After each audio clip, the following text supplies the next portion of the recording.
तर मंडळी, आज आपण शेवई उपमा बनवत आहोत नाश्त्यासाठी। यासाठी आपल्याला कढईमध्ये 1 चमचा तेल घालायचं, शेवई घ्यायची, शेवई चांगली भाजून घ्यायची। आणि ह्या ज्या शेवया आहेत ना, रवा आणि गव्हाच्या पिठापासून बनवलेल्या आहेत। शेवई आपल्याला हलकीशी भाजून झाल्यानंतर प्लेटमध्ये काढून घ्यायची। त्यानंतर कढईमध्ये आपल्याला 2 ग्लास पाणी घालायचं, थोडंसं तेल घालायचं आणि चवीनुसार मीठ घालायचं। पाणी गरम झाले की यामध्ये शेवई घालून घ्यायची। आता ही शेवई मीडियम गॅसवर 4 मिनिट शिजवून घ्यायची। त्यानंतर लगेच गॅस बंद करायचा आणि शिजलेली शेवई चाळणीमध्ये काढून घ्यायची। चाळणीमध्ये पाणी नितळण्यासाठी अशीच ठेवून द्यायची शेवई। आता आपल्याला फोडणी द्यायची आहे। यासाठी कढईमध्ये तेल घालायचं, मोहरी घालायची अर्धा चमचा। मोहरी चांगली तडतडली की यामध्ये अर्धा चमचा जिरी घालायची आणि बारीक चिरलेला कांदा घालायचा, परतून घ्यायचा। कढीपत्ता घालायचा, तो सुद्धा चांगला परतून घ्यायचा।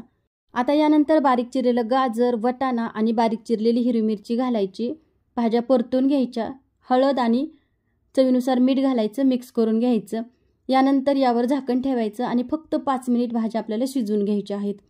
त्यानंतर यामध्ये घालायचं आहे भाजलेले शेंगदाणे, मिक्स करून घ्यायचं आणि शिजवलेल्या शेवया घालायच्या। बारीक चिरलेली कोथिंबीर घालायची आणि मिक्स करून घ्यायची आहे फोडणीमध्ये सगळ्या शेवया।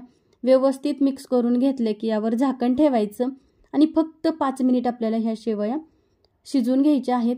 तर 5 मिनिट झालेले आहेत। बघा, मस्त असा शेवयाचा उपमा एकदम मोकळा सुटसुटीत झालेला आहे। आवडलं तर नाश्त्यासाठी नक्की करून पहा।